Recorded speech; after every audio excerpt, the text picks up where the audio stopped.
Everybody say hello to our live stream audience. All right. Let's get this meeting started, shall we, Normal? You guys want to make some noise? All right, cool.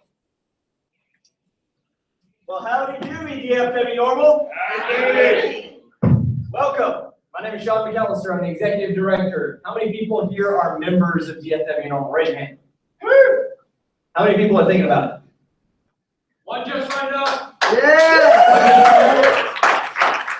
Very cool. When you become a member, you may notice a couple of our members, they're wearing their cards around their neck on a little lanyard here. That's not necessarily normal practice, but it's something that we like to do around here because we like people to be proud of what it is that we're doing. We like to kind of show off the fact that we are card-carrying members, that we're invested in this organization, not just as far as our time, but maybe our effort, our talents, and our money. Because the only way that we're going to change the laws in Texas is to do more than what we have been. Would you agree? Yes. Okay, good. Well, so I'm very proud of our organization. I love to see our members wearing their membership cards out. I like to wear my little badge out. You may have noticed some of us have our little hat pins and stuff around. We call it our bling. It's basically just a way to kind of have some jewelry in the marijuana movement. I have never been a jewelry person myself, but I found that as a grown-up pot smoker, I like to collect pretty things that represent things that I love. And so it's the only opportunity I have to wear some kind of jewelry that I'm really happy to wear and share with you guys. Is whenever I come to a normal meeting, so I want you guys to feel empowered to do the same and feel like you can be loud and proud about what it is that we're here about for today, not just at our events, but whenever you're out there in the world, not at our events. Does that sound good? Yeah. Okay, cool. Well, so I'm sorry we're getting started a little bit late. Obviously, we had a little bit of issues getting into the room since it wasn't paid for yet, but now that we're squared away, I want to jump right in. First off, I want to everybody to say hello to Dave from Texas NORML. Dave is our special guest speaker. Dave has been involved with Texas NORML for a long time, and a good friend of mine. We've smoked a lot together. We've tried to change the laws a lot together. I've seen him in the Capitol several times. This is the type of person who really likes to get stuff done and inspire others to do the same, which is all I'm trying to do. So can we give Dave one more hand, please? Because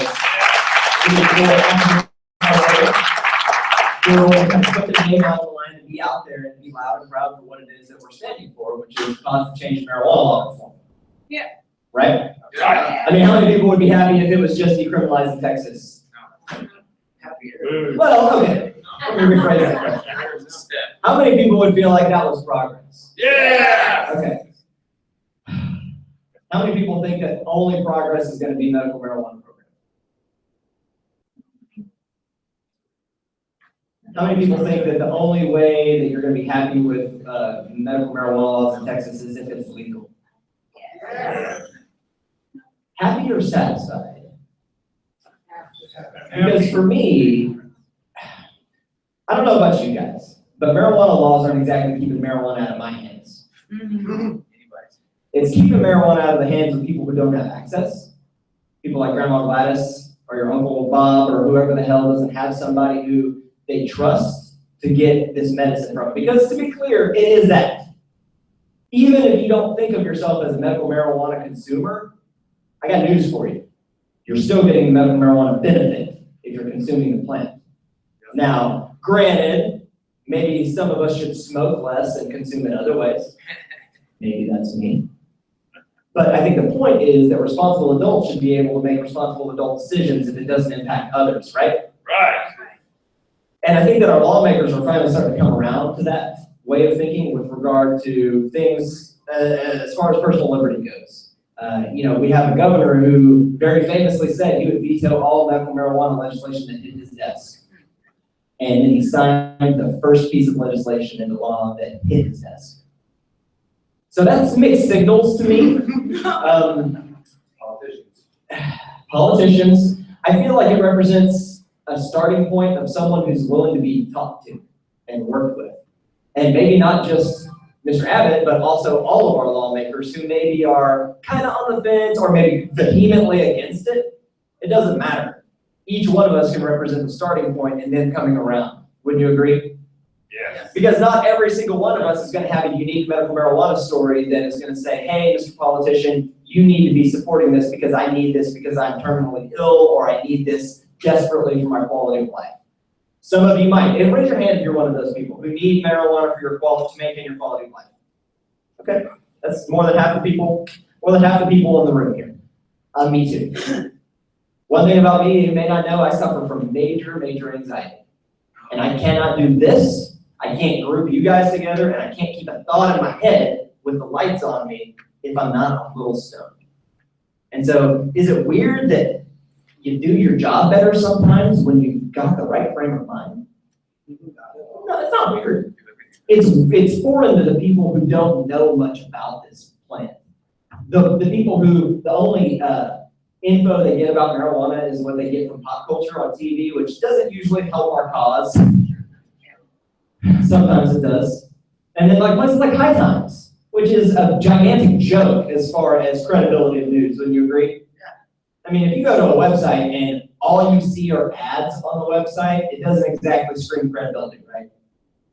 And so I think for me, for NORML, it's always kind of been about being a credible source of not only being out and in the community to try to change the laws, but to make other people feel like it's not something to be ashamed of. It's something that you should definitely be a part of because it's fun and it makes a difference. And you meet some of the most amazing people. The only people that I even hang out with socially anymore are people that I met through NORML. I didn't plan it that way. It just kind of happened that way because when you have a best friend or when you have friends that you're working together on something you believe in, you just want to hang out with that person more often, right? And it leads to innovation in your ideas. It leads to innovation in things like this organization, which, like I was saying earlier, we used to meet at bars and have 100 people show up. But only half those people were paying attention. The other half, they were just there to like see if they could catch a buzz in some way, which is cool. Fine. But this, how many people do you think we have here? 30? I would rather us have the 30 here in this library and I have your undivided attention. Absolutely. And I kind of feel like that's a better quality time spent. Sure, we can hang out. Sure, it would probably be fun to smoke pot together, and maybe we will if you keep coming to our events. But I think the point is, I think the point is, though, that this is something that we should all feel like we can take ownership of, because it is that. We're a grassroots organization. None of us get paid. I'm the executive director. I've never seen a dime from my volunteer work with NORML, and I love it that way. I think it keeps the activism very pure. I think it keeps it very easy for you guys to relate to what it is that I'm trying to do for us, and it lets me stay humble and open to every single person's input and ideas. And I feel like that's the only way we've gotten from this organization nobody's ever heard of to being the largest NORML chapter in the country, is us doing things a little bit differently, including more people than other organizations might do, and letting it be bigger and better than just a few people can make it. Are you with me? Yes. Does that sound like something you guys would want to be a part of, is like actually pouring yourself into an organization like this? Yeah. Yeah, like you would want to donate your time and hold your friends accountable and make it something that was a personal priority in your life to actually put it out there in a way beyond just posting some Facebook articles. Because if you're posting Facebook articles, that's great. Thanks for doing that. But we're preaching to the choir when we do that. And it's a big freaking waste of time if you're trying to get new people on board. You all know the best way to get new people on board with marijuana is? Connect with them for real, in person. Does anybody still go to the post office? I know that's a weird question these days. Yeah, it's okay. I do too. You can raise your hand. You don't have to be ashamed of that. The reason I ask is because I always wear a NORML shirt or something marijuana related at the post office. And guess what inevitably happens when I'm in the post office? Somebody asks. Somebody usually asks about my unique smelling cologne. But a lot of times it'll be like a little old lady. Son, is that a marijuana leaf on your shirt? Well, yes, ma'am, it is. And right there, I have this woman's attention for the next 15 minutes while we wait in the slow post office line, and I get to tell her why I give a shit and why she should too. And even if she's never smoked pot in her life, even if she never does, even if she never will, even if she thinks pot is not something that you should smoke, she just had a conversation with me that may give her a different perspective than the one that she thought she had. And that is how we get more people involved in this, is getting out there and getting in front of people and having what I like to call an uncomfortable conversation with somebody that's like, yeah, I do think that an illegal drug should be made legal. Do you want to talk about that? Do you want to know why I think that? It's not just because I think people should be able to get high whenever they want, although this is America, and you get to get high. I like to freak people out with this. Did you know, in every state right now, there are places where people go and pay to get into, and they get high together? Bars. Bars are all over this country. They get, that's the same thing, if not worse. Wouldn't you agree? Yeah. And so when you change the framing of what a drug is to something that people are comfortable with, like beer or wine, then it gives them a little bit more perspective on how you see it. Because a lot of times people think pot and they think doobies, which is cool. Does anybody like joints? I like joints. Not exactly the most medical looking way of consuming it, maybe, but undeniably effective, wouldn't you agree? Yeah. And so letting people know that the duty, the humble duty, is but one way of consuming this, a lot of times is enough to change people's mind. Like, this little old lady I was talking about, she had no idea that you could juice cannabis. No idea. And all of a sudden, it's not just this thing that people are smoking, using to be rebellious or protesting authority, which I think you should, just to be clear. But for that woman, it becomes about a nutritional supplement all of a sudden. By finding a way to connect it to her and her level of interest, it's no longer my thing, now it's something that could be her thing. And so that's what, to me, is what really makes a difference in changing Texans' opinions. Not that there's still a whole bunch of us out there who think we deserve to be put in a cage over this plant, because there's not. I don't know the numbers off the top of my head, because I admittedly don't have a head for numbers, which isn't great. That I smoke pot. Don't blame that. No. Thank you. Please don't. Please don't. But the thing is, the numbers in this case, I don't think the statistical value of that number matters. If I said 86% of Texans don't think you deserve to be in a cage, well, okay, that's great. How many of them think that it's a worthwhile medicine? How many of them are willing to show up to vote for somebody who agrees with them? How many of them are willing to show up and protest an unjust law? How many of them are willing to talk to a police officer or a medical professional or the media or anybody else outside of their comfort zone to get this conversation happening in a different way? That's what matters to me. And if you've got a head for numbers, get them, because they're great for making your point. But sometimes I have found that somebody who doesn't have a head for numbers, making an emotional connection with someone is just as powerful as hitting them with any number of statistics. And so if you have a personal story regarding this, like maybe it's not you, maybe it's your brother. My brother had stage 4 mantle cell lymphoma. That's a death sentence in the state of Texas. And 5 years later, he's still alive walking around. Why is that? Cannabis oil. Why did he not take chemo or radiation? Because he didn't think that that was the right decision for him. Because he was educated on the process. Do any of you know somebody who may have been able to use a little bit of cannabis education before starting chemo or radiation? I think almost everyone must have. And that's the type of, for me, I think that's the type of perspective a lot of us bring to this is, yes, it's great that we can get together and maybe talk about changing the laws and smoke pot occasionally, fine. But ultimately, what I think most of us want to see is access. I think what we want to see is safe access to people who need it, not in 2 years when it's politically convenient, when it's safe, or any of the other BS that a lawmaker is going to give you. But when? Now. When? Now. Right now. Yesterday.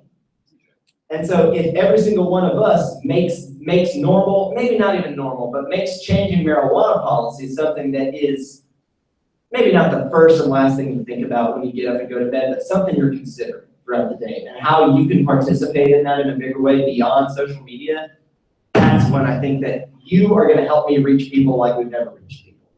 Because I can only reach so many people. Dave can only reach so many people. Nicolette can only reach so many people.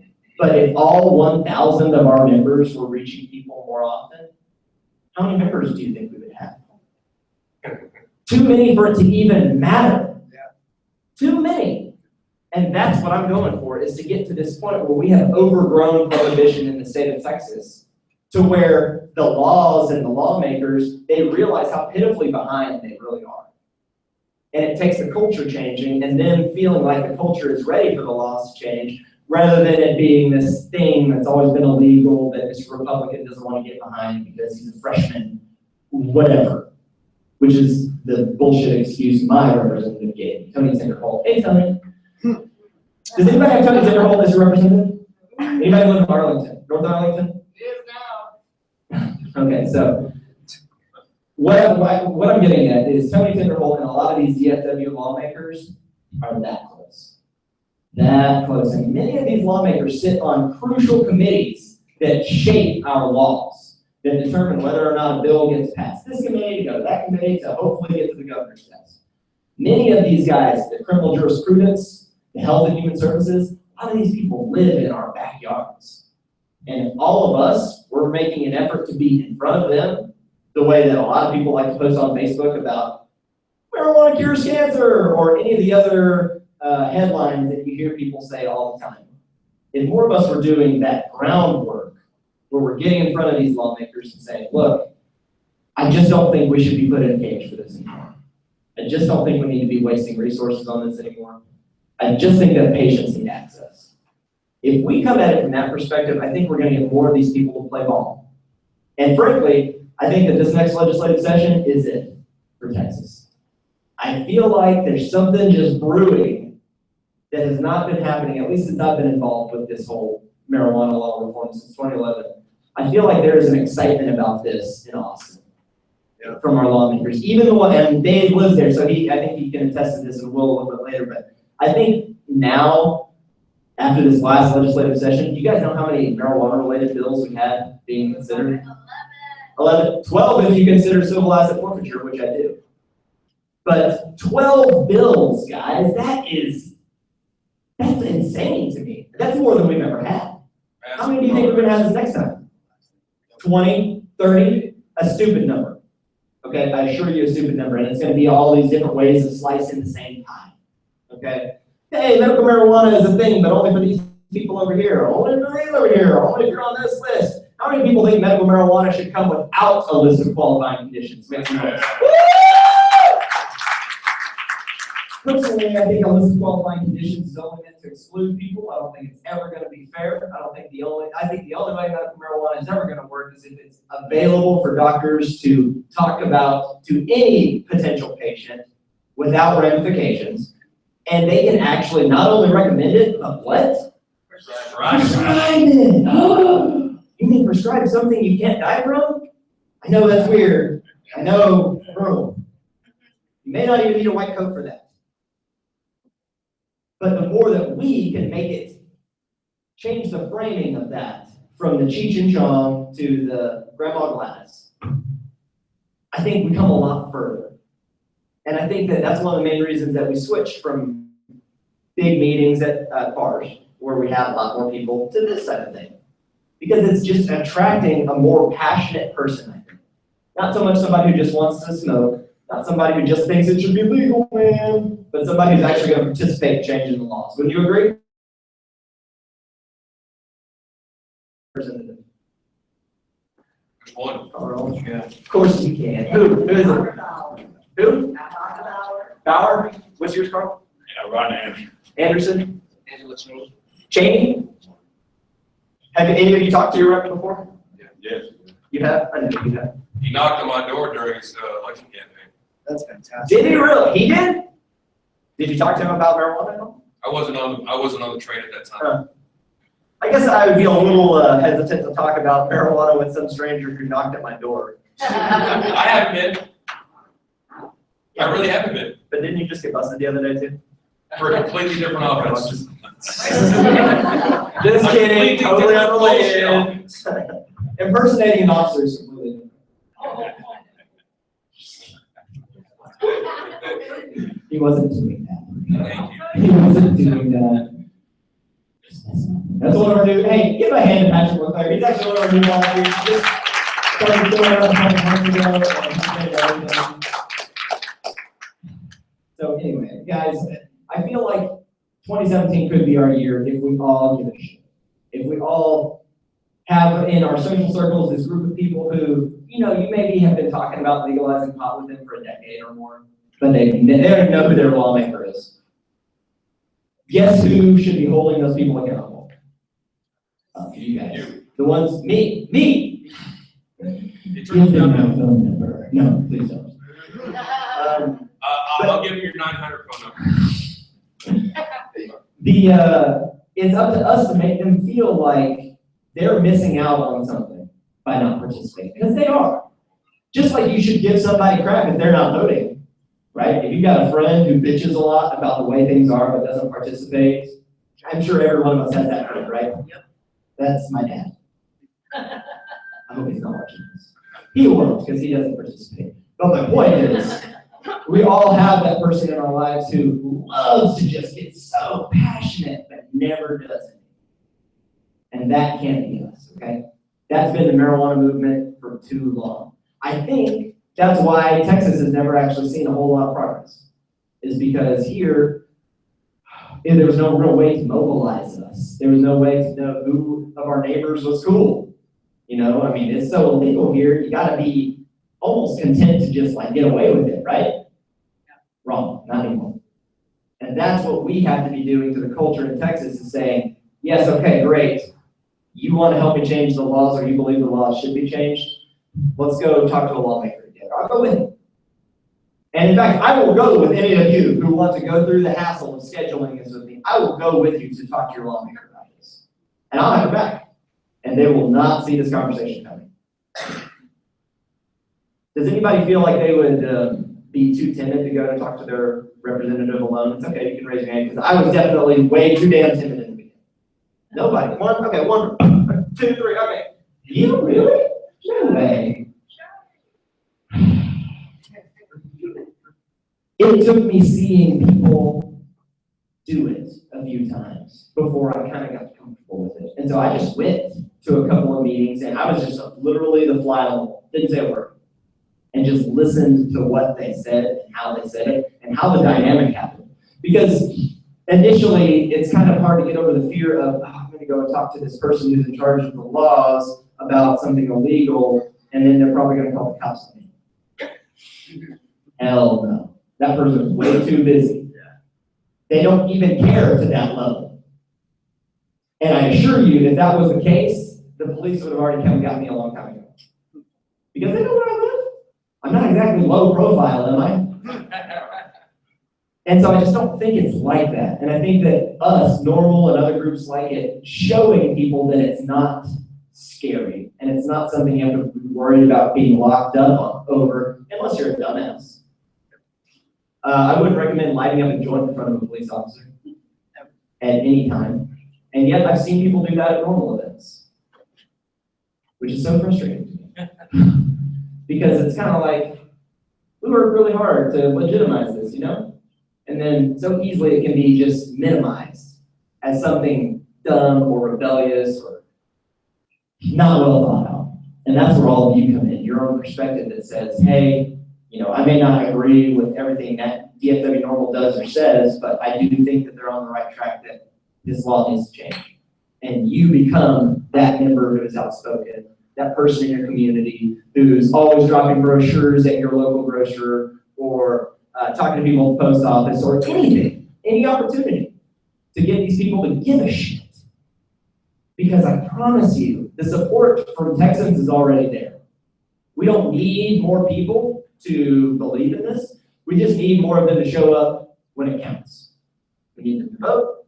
We need them to talk to their lawmakers. We need them to talk to their doctors. We damn sure need to make media understand that there is a story here, even when it's not just a little girl having seizures. Yeah. And for those of you who don't know what I'm talking about Team Alexis Fortel, little girl who's been, over 550 days seizure-free? 550 days seizure-free, thanks to cannabis medicine in Google, Colorado, that contains THC. But it's not just about little girls.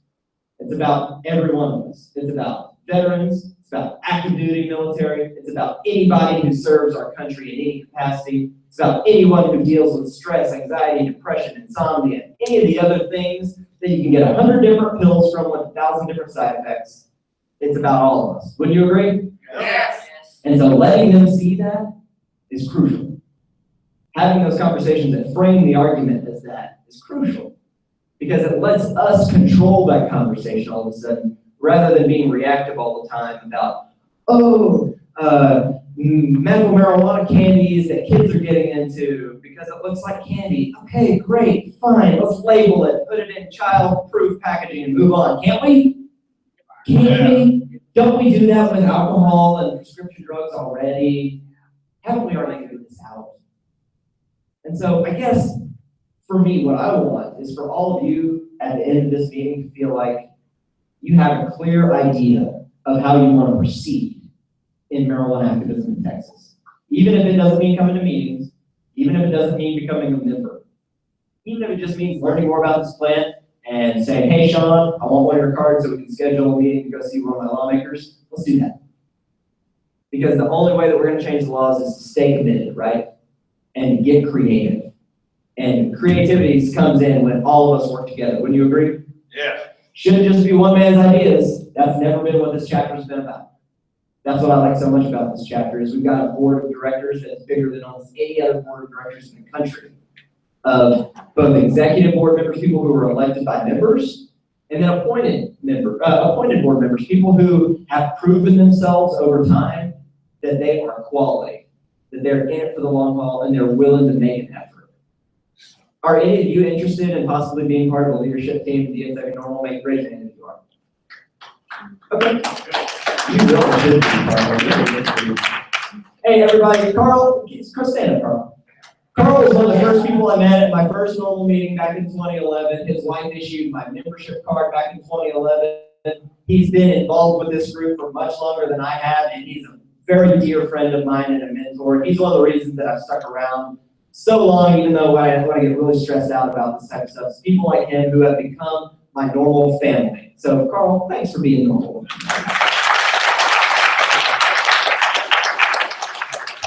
So anyway, we've got a couple of events I'm going to talk about here at the end, but now I kind of want to turn it over to Dave. Dave's come a long way from Austin. He's one of my favorite people to hang with. I love it whenever an activist can get dressed up in his dreadlocks. Oh! How many people are man? I love it, guys. Give it up for Dave.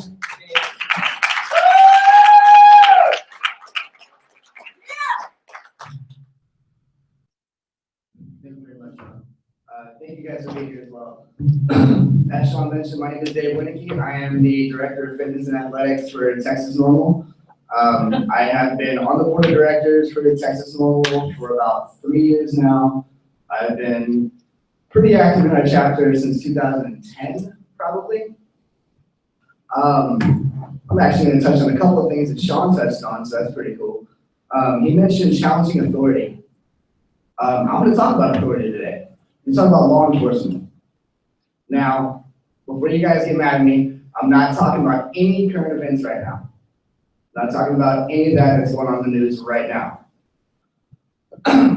What I'm talking about is pretty much a generalization of law enforcement and how we perceive law enforcement. And how is that related to the drug war? On top of that, what is their role specifically in the drug war? If you look at the Cheech and Chong movies, the counterculture things like that that Sean mentioned, this movement that we're in is very unique. I feel like this drug war kind of plays a part in our view on law enforcement and the way we perceive them. The Cheech and Chong movies, they make the cops to be the bad guys. You know what I mean? Like, in reality, they're here to serve and protect us, so they say. Again, I'm not going to touch on current events. But if there were no more drug war, would our views change? It might. So we all know that there's some bad apples out there. Those few bad cops give the entire force a bad name. That's not really fair, though. You don't do that to doctors. Bad doctors, there's plenty of those out there. Does that make all doctors bad people? I guarantee you, somebody in this room has taken your car to somebody who's done a really shitty job and overcharged you. Does that make all auto mechanics bad people? I don't think so. So we do know that the war on drugs is failing. We know that the war on drugs plus for-profit prison systems means that our country is failing. Again, for-profit prison systems, that's a separate issue as well. But anybody here has had some sort of an interaction with law enforcement, be it a traffic citation, or you've been busted for this or that or whatever. Some people may have had bad experiences with law enforcement, some may have had good experiences with law enforcement. I have had both. I grew up in a home, I lived with law enforcement. My grandfather, on both sides of my family, were police officers. I also work in downtown Austin. I work on 6th Street. I'm a bartender. I deal with law enforcement on 6th Street every single day. And they're there to keep us safe, to keep anybody from getting too drunk, too rowdy, violent, anything like that. And they're always, I talk to them every day. Chances are when I talk to them, I have weed in my pocket. Chances are they know that about me. But I'm not breaking any laws at the moment that they can visibly see. I've had plenty of bad experiences with law enforcement. I've been arrested a few times. In 2007, in Austin, Texas, I was pulled over for multiple warrants. It ended up being traffic citations that I never paid for. But this officer pulled me out of my vehicle, kind of beat me up a little bit, threw me around, face down on the hood of the cop car, chased me a few times. This is before he even found anything in my vehicle. 2015, I was in Snook, Texas. Anybody even know where Snook, Texas is? It's a suburb of the giant metropolis of College Station, Texas. Think about that. All right, so me, I look like me. I knew that going into it. I was there for work. I was on a stage crew. I was building the stage for Chili Fest. We worked and we ran the stage the entire weekend. The festival ended at midnight on Saturday. Sunday morning, we arrived at 8 o'clock to tear down the stages. 20 officers surrounded our van. They were looking for me specifically. They ended up taking 5 other coworkers with them. 6 of us got arrested.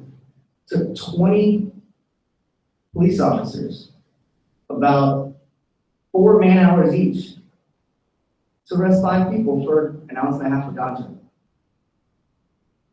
Excessive physical force, excessive force of man-hours. Your tax dollars, not necessarily yours, because you don't live down there, but the gist of it, the American people, our tax dollars.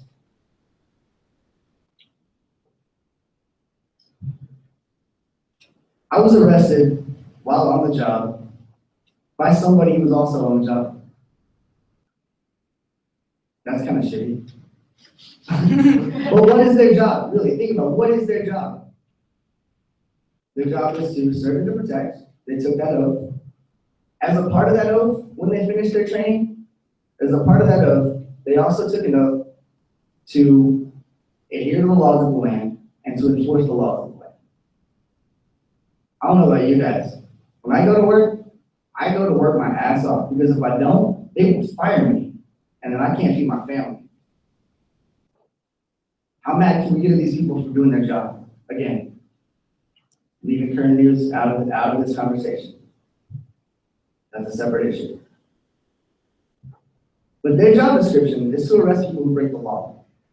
Unfortunately, in this state, you're breaking the law if you have this particular plant on your person or in your possession.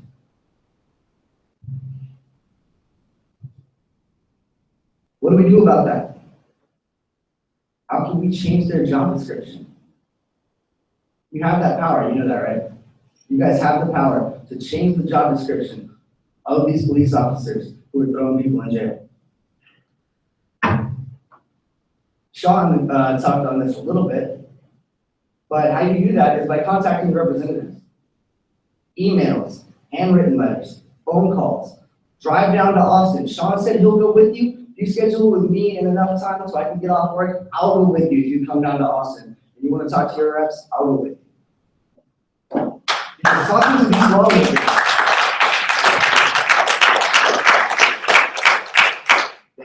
talking to these lawmakers is the only way that you're gonna get laws changed.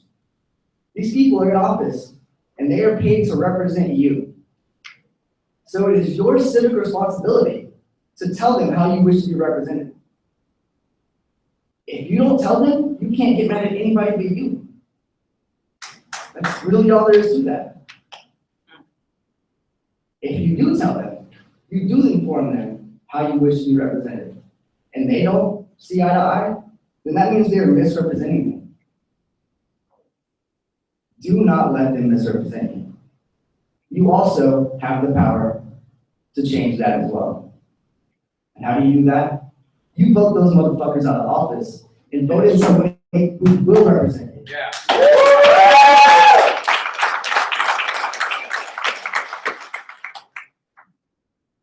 So now think about a perfect world where there's no drug war. Yeah, here we're talking about cannabis. That's what I'm fighting for. I don't care about the other drugs out there. But for a minute, let's just pretend that there's no more drug war. We've ended it completely. Then there's no more drug war at all. Then these officers could focus on violent crimes, like aggravated assault, like murder, like rape. You might also see a decline in police brutality. I know if crack cocaine is no longer a problem on the streets, if that's no longer against the law, it makes it a lot more difficult for these officers who are bad apples in the system to profile young African American males.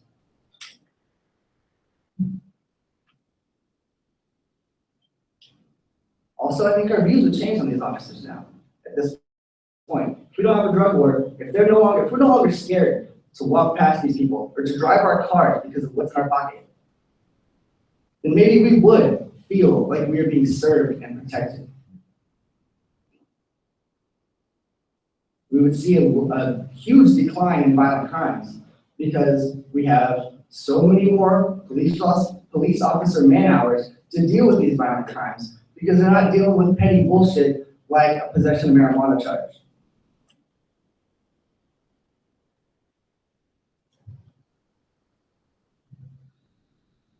It would be nice to feel served and protected all the time.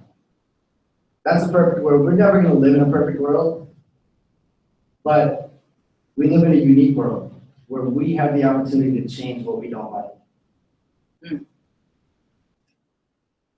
So then maybe at that point, when we do feel served and protected, and our views change on law enforcement, maybe we don't have to use such a harsh term for them. Law enforcement, maybe we could just say peace enforcement, because that's what they're really there for, to protect us, to keep us safe.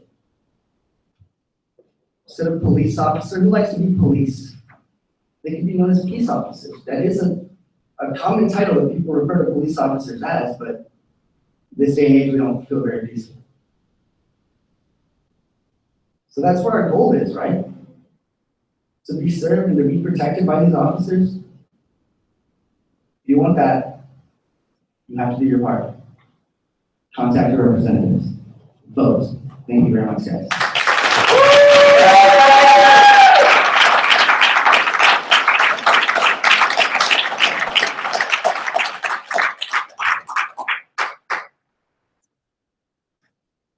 What do you guys think about that? Yeah! All right. So there's a couple of events that I kind of want to cover here. We're approaching the end of our time. But before I get into that, I had a bit of a moment of inspiration. Goodness, it is very different to look at out there now. Thank you.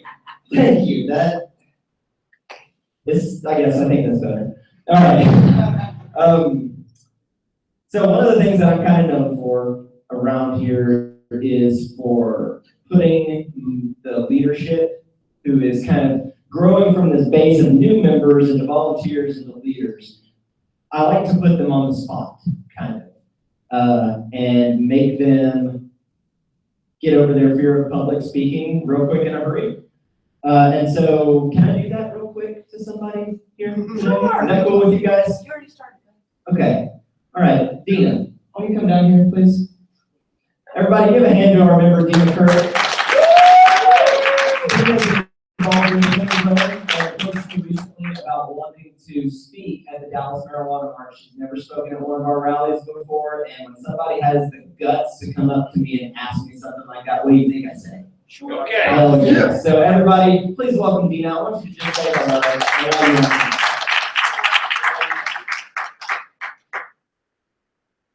Hi guys. Hey. I do have several personal stories about why I want the medical marijuana bill to expand, and then more from there. I'm involved with Women Grow because it is an organization that helps leaders get better, and I'm advocating as well. I've been to talk to my representative, and it was scary as hell. You guys, get over that and go ahead and go. But the reason is because Sean had a meeting where they taught advocacy.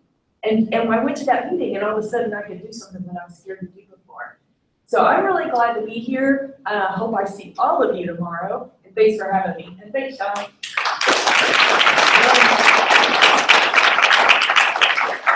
I think she may be ready for a couple of thousand audience members. What do you guys think?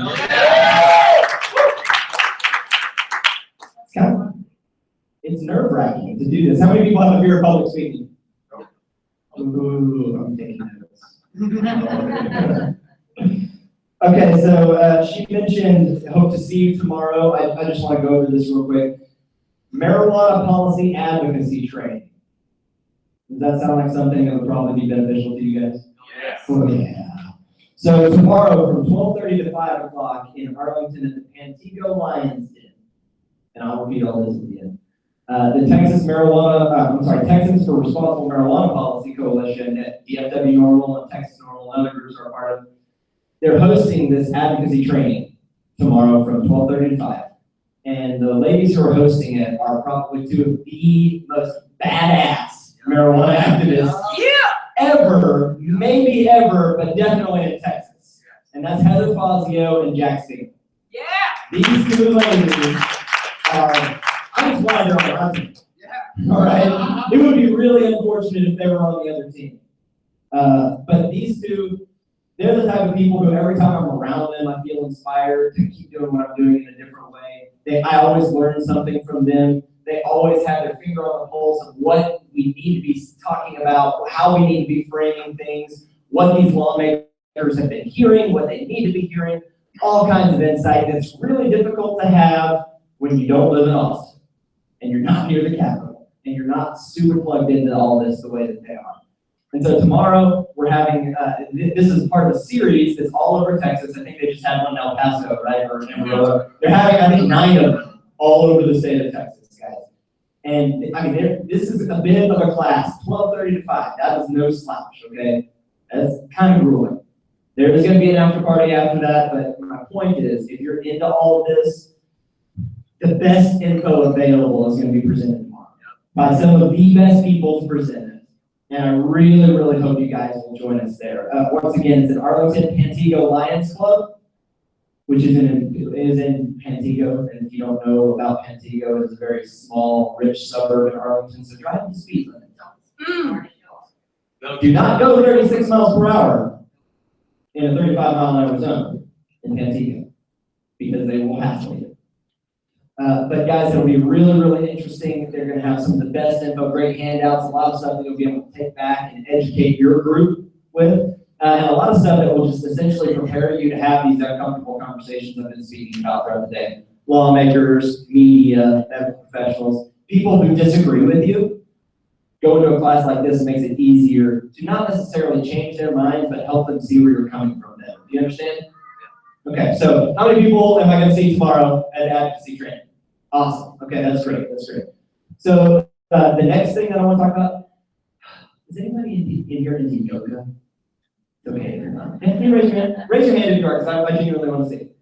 So we've done, Dave is part of the fitness, what is it? Fitness and athletics, it's Team Hope Through Cannabis. Team Hope Through Cannabis, which is basically bringing fitness and athletics to marijuana activism, which I think is really smart and fun and important because it totally craps all over the myth that we're lazy stoners.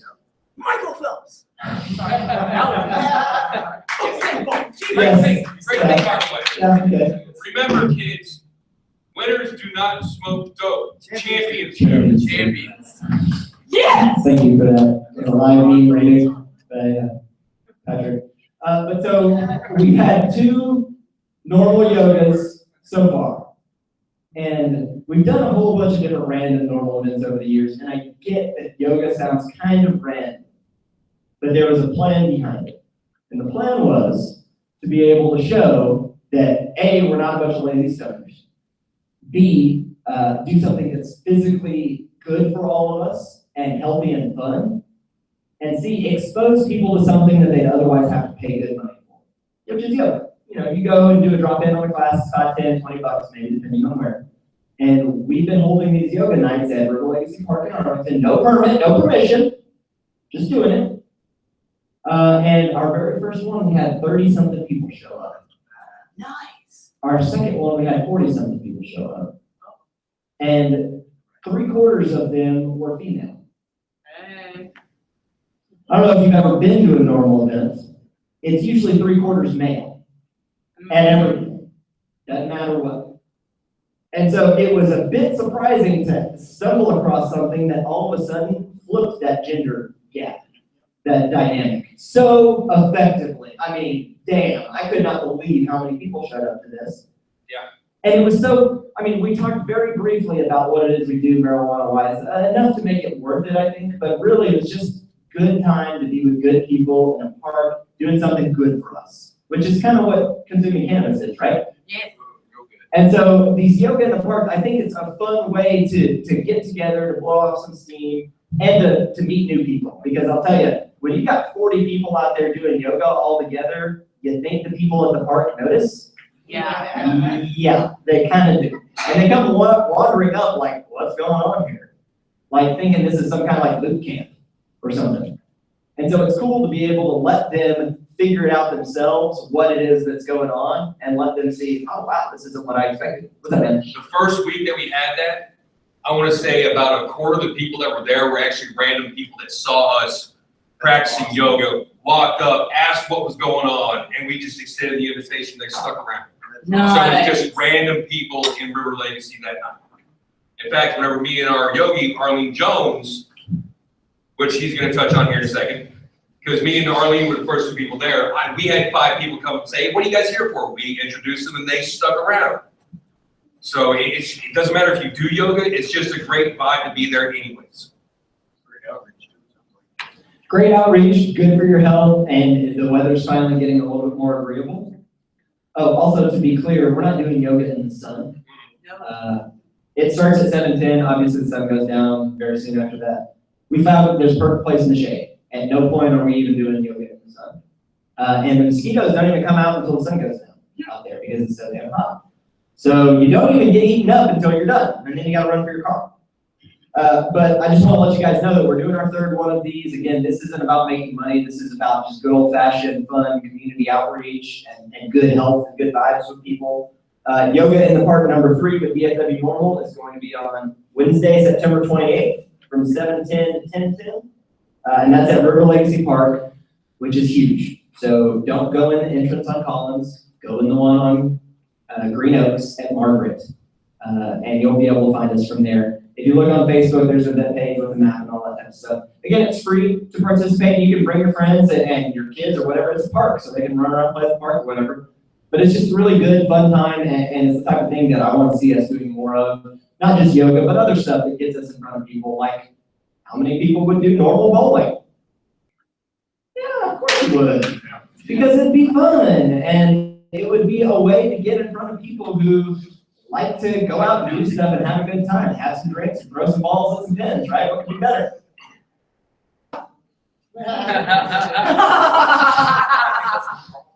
Some people like me. Okay, so and then finally, the last event that I want to mention. Thank you for that, Sean, by the way. What? Okay, Patrick was trying to get me to do the bowling thing a while ago. We actually been talking about doing a bowl-a-thon. Yeah. Which is what it sounds like. It would be a little bowling tournament. How cool would that be? A normal bowling tournament where we take over an entire bowling alley and it's nothing but people with hot shirts and stuff. Yes! Take over a business, pretty much. And you think the bowling alley would have a problem with that? I don't know. Yeah, they would love that. They would love the business. Just like We probably get a discount. On the backside of that, you're talking a tournament. I'm talking a weekly league. Okay. We're still talking the same thing. Both. Okay, so bowling isn't happening yet. Again, it's just an idea we've been kicking around. Does that change the laws? Maybe not directly, but it does build camaraderie, it does make the team stronger, and it does make it easier to work together on bigger, harder goals. Would you agree? Yeah. So that's the point on that. Now, finally, the last event that I want to mention, what do you think it is? March. Which one? Let's go. Dallas Marijuana March. Woo! The event that DFW NORML made up out of thin air. Just made it up. Didn't exist. You know why? No, there was a reason. We don't do things just because. Nobody knows why. We haven't. Is what did I hear? Fort Worth? People were complaining we were doing too much in Fort Worth. Yeah. Is that so DFW or what? Well, hold on. I saw something on the internet the other day. The entire DFW Metroplex is the size of the state of Connecticut. And so we're responsible for like representing that whole Metroplex, which is a bit of a challenge, I'm not gonna lie. That's why we have meetings in Dallas and Fort Worth every other month. We move it around so people can't really bitch too much, although they try. They try. Believe me, they try. You should see my inbox. But we made up the Dallas Marijuana March because we realized we got a perfect location in Fort Worth for our global marijuana march, which occurs in May every year. And it kind of became clear that if we were truly DFW NORML, we needed to be doing one in Dallas too. So we made it up and worked with the city of Dallas and the Dallas Police Department, which loves us, by the way. You know why? No trouble. No trouble. They know what to expect from us. We're up front, and we don't try to bullshit them. They love that about us. We went and met with Dallas PD the other day, Dallas Central Patrol Division, literally the lion's den, my friends, and stood in the lobby with our little pot pins and where's my, hold on. Little briefcase. With my planning book for the marijuana march, and I don't know, 24 police officers walked by. Hello, howdy, good morning, shook our hands, saw what we were about, didn't give us any shit. Not one shit was given. And then we proceeded to go to the meeting with the Sergeant Ford of Dallas Central Patrol Division, who is a wonderful, wonderful police officer, police commander, is probably the main reason DFW NORML is able to do this event without the hassle every year, because he likes the way we do business, he likes how upfront we are, and he likes that we show up with a plan. We don't just figure it out. And so they know what to expect from us. And so the Dallas Marijuana March is something we came up with to unify the Metroplex so it doesn't feel all Fort Worth, it doesn't feel all Arlington, it's all over, and it gives more people an opportunity like Dina to be heard. Because sometimes it's more effective to let her speak for 5 minutes in front of 2,000 people than 20 minutes in front of 30. Wouldn't you agree? Yes. And so that's what we want, is to get those other perspectives out into the world, out into the universe, onto the local news, wherever the hell else we can, and just get it out there and let other people see if they can find it and get attracted to it and join us. And that's how we grow. How many people would be terrified to speak in front of a couple thousand people with cops all around, people smoking marijuana illegally, just all over the place, just a sea of people? How many people would be a little daunted by that, intimidated? It's okay. Little. How many people would be thrilled to do something like that? You heard that, right? We're going to talk here afterwards. I'm looking for people who want to step up and do something like this. I'm looking for someone who has a unique perspective, a unique story to tell, a unique conversation to give for 5 minutes, if you will, at this event. And if you're interested, I'm going to be here afterwards and we can talk about it. But Dina is one of our people speaking. Bob Smiley, I don't know if anybody has met Bob. He's all about jury nullification. If you've ever met him, he's said it to you 100 times, I promise you. Bob's going to be speaking about jury nullification because it's one of the weapons in our arsenal. And if you got something that you feel like you could, for 5 minutes, you could keep people's attention, you could fire people up, you could fire yourself up, then I want you to have that opportunity. Because guess what happens once you've done that? Once you stood in front of a couple of thousand people at police and poured your heart out, guess what happens? You want to do it again? You want to do it again, but guess you're forever changed. You will never be afraid like that again. And it's life-changing. It's, for me, it's the difference between being shy and walking up to a pretty lady. No. Because what the hell am I afraid of now? Because I've already done something that scared the shit out of me. Has scared me my whole life. And I think every single one of us has told ourselves a story, oh, I don't like public speaking. Okay, that's fine, me too. But sometimes you gotta do it. Sometimes you need to do it, and sometimes it's not enough to just make an excuse why you can't do something. And that, my friends, is marijuana law reform in Texas wrapped up in a nutshell. It's not enough to just say, I want to do something, but I can't, for whatever reason. It's only going to be enough to say, I want to do something, and I will. Are you with me? Yeah. All right, well, my friends, it's approaching the magical hour of medication and freedom. It's 4:15. I'd like to wrap this up here really quick. First off, do we have any questions before we kind of close this type of thing out? Yes, sir. You have the March scheduled on the last Saturday of October, which is typically when we have a meeting. Are we going to have a meeting still in October? Very perceptive. Nobody has even bothered to ask me that question, so thank you. No, the Dallas Marijuana March this time will replace the October meeting. Any other questions? Anybody want to know what the schedule is? Because I had it. Because remember that plan thing that comes like 2 p.m. meet at JFK Memorial Plaza. We'll start having speakers and stuff at that point. 4:20 p.m. march from JFK to Dealey Plaza, which is about, I don't know, an 8-minute walk. I mean, it's short, guys. It's very short. We'll be there from 4:20 to 5:30. We'll march back to JFK. Event concludes at 6:30. If I can find us a good after-party venue nearby, we will have one. If not, then tough shit.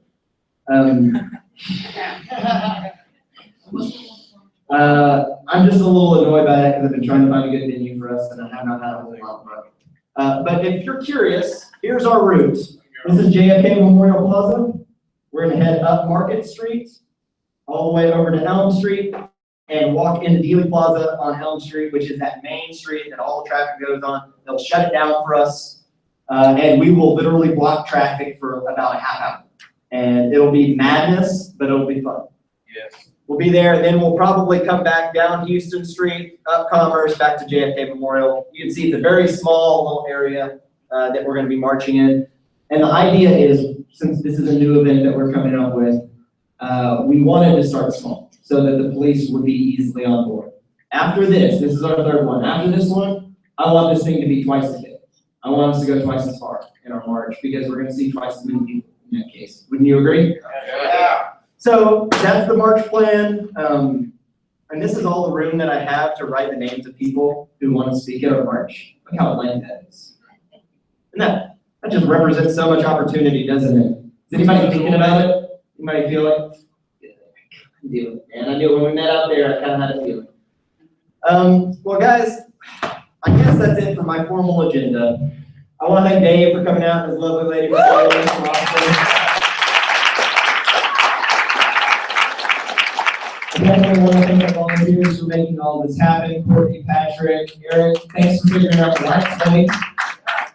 I want to thank anybody who's still watching on the live stream. I hope the live stream quality has been good. We've been streaming off my phone's Wi-Fi, so you're welcome. And guys, I think that's about it. Who's ready for a raffle? Yeah. A raffle? Yeah. Hey, can you bring that cookie jar down? I didn't get a ticket. Okay, we're going to remedy that. Don't worry. If you haven't had a ticket, we're going to fix that. Raffle tickets are free. We've actually got 2 raffle prizes. I don't see them. 2 of them. I think, Dina brought the other one. We need some Price is Right music for this type of thing. You know what I mean? Hey, I'm not that good looking a model. I'm sorry. I'm gonna probably break the camera. It's a Starbucks gift card. For how much? I don't know. Isn't it? Okay, so we got a thank you. $10 Starbucks gift card. Use it to go talk to somebody about pot who's trying to work. And bump the free Wi-Fi, which is what I like to do. And has anybody ever seen one of these before? Maybe some of you may have seen it earlier when I was showing it off. This is called a cookie jar.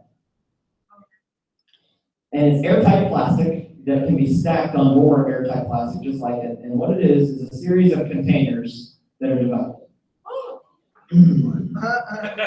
So, you can keep all kinds of different stuff. I am not going to tell you what, but all kinds of different stuff in one little compact area. I won't say it's watertight because I don't want. Nice. Nice. I got it. Nice.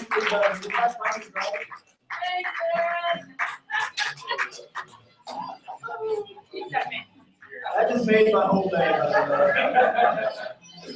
So cookie jar, this was given to me, I can't even remember, it's unused, I promise. Wait, hold on. I double checked it already. Yeah. I can't afford to be giving nothing away, you know what I mean? Yeah, I just thought this was really cool. I've had it for about 6 months, and I've just kind of been looking at it and waiting for a good opportunity. And I was looking at it today, and it kind of felt like today was the day. Who wants to take this home today? Yeah? Okay, cool. All right, do me a favor. If you don't have a raffle ticket yet, put your hand up.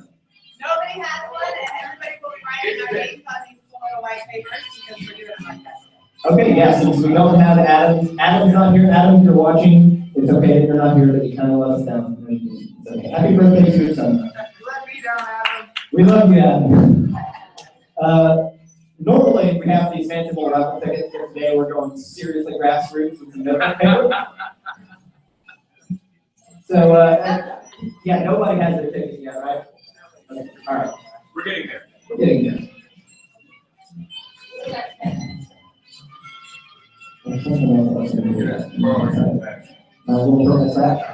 Yes, I'm borrowing your. And that's what we keep the webcam in, okay?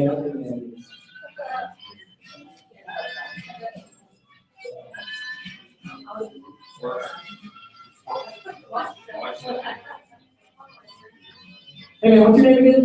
Michael. Come on up here. Everybody give Michael a hand. This is his first meeting. I'm going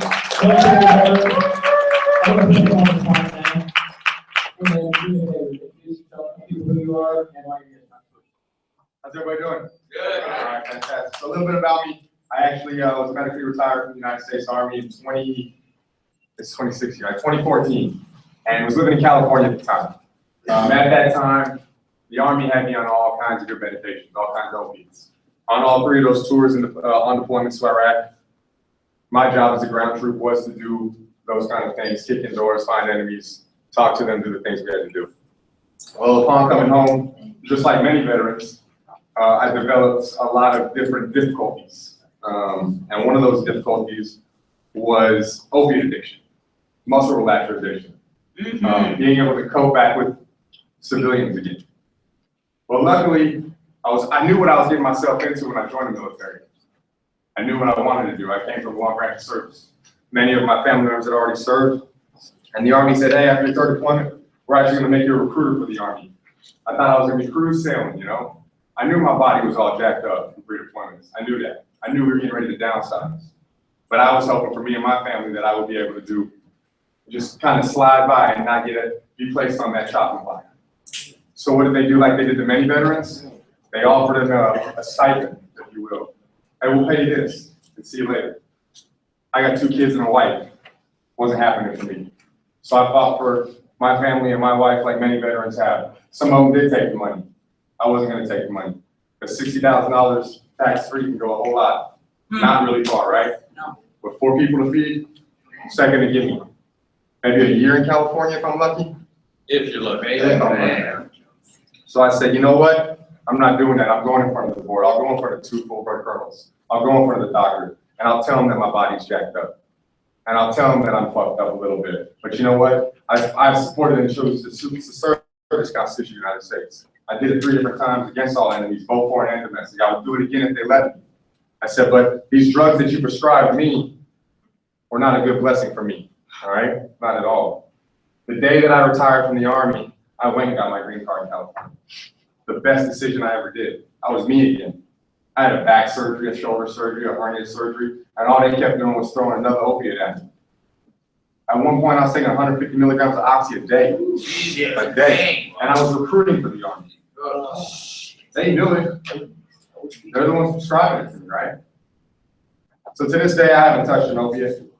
My wife saw a zombie.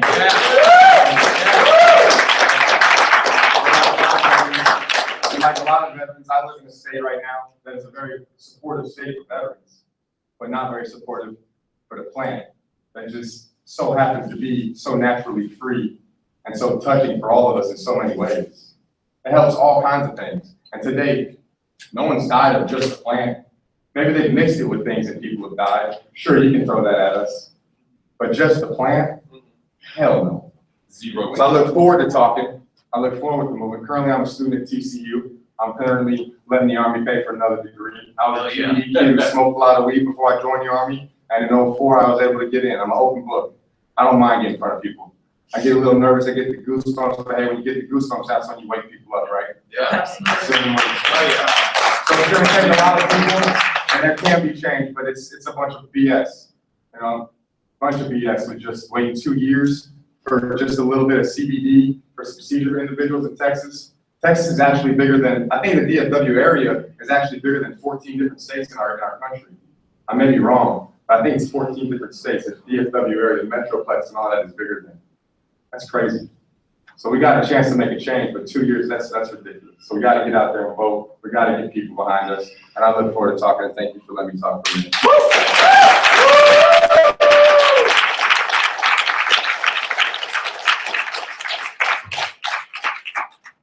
Thank you for continuing to serve your country in the only way. Yeah. You ready for this? Oh, here. Everybody say hello to Desiree. Hey, Rob, you came. What's happening? Everybody say hi to Rob. Okay, here, why don't we, hey, can we get some music? Okay, so this will be for the Starbucks gift card. Rory, do you even drink Starbucks, my good man? Get down here. Guys, Rory was at the very first thing I went to in 2011 for NORML, and he told me 11 different times his shirt was made out of him.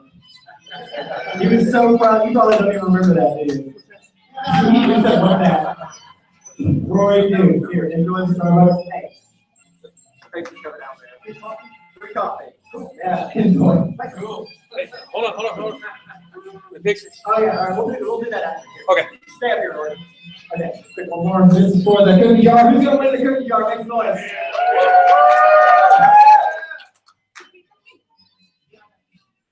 Austin 2. Austin 2? Oh, it's 2. Okay, yeah. That was Austin too, yeah. Austin 2. Keep it weird. Yeah, excuse me. Yeah. All right, there you go. Enjoy the cookie jar. Much appreciated. Go get a quick photo of that.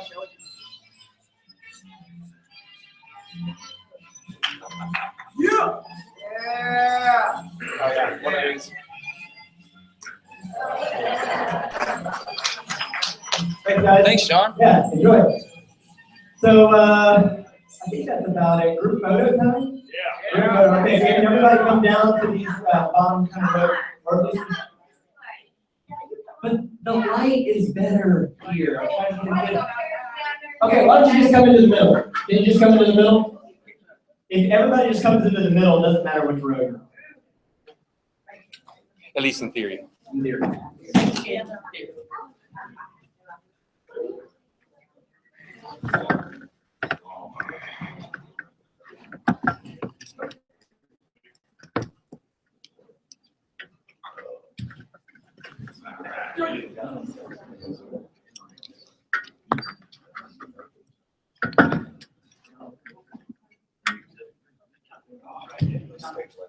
Hey, can we put those stage lights down really quick? Oh, yeah.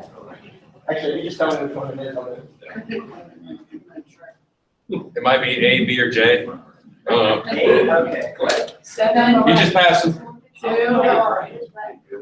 Right there. J. Foxtrot? No. I can work with that. There's no A, B. Do that house and tree.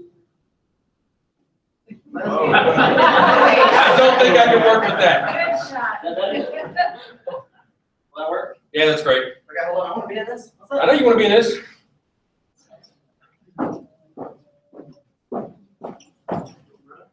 Right here. What's going on? Here we go. 2, 3. Okay, all right. I didn't set this up right. First off, at DFW NORML in our group shots, you don't have to do this, but we kind of do this.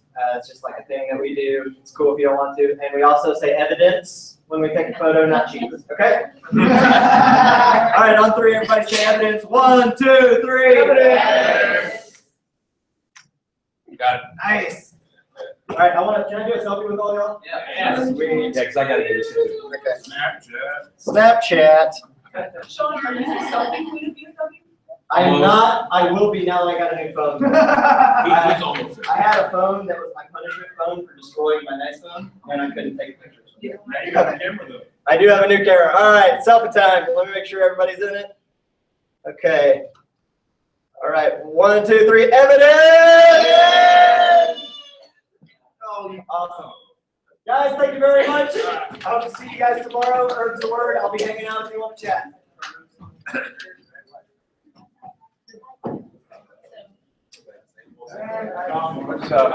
That's for the camera. Okay.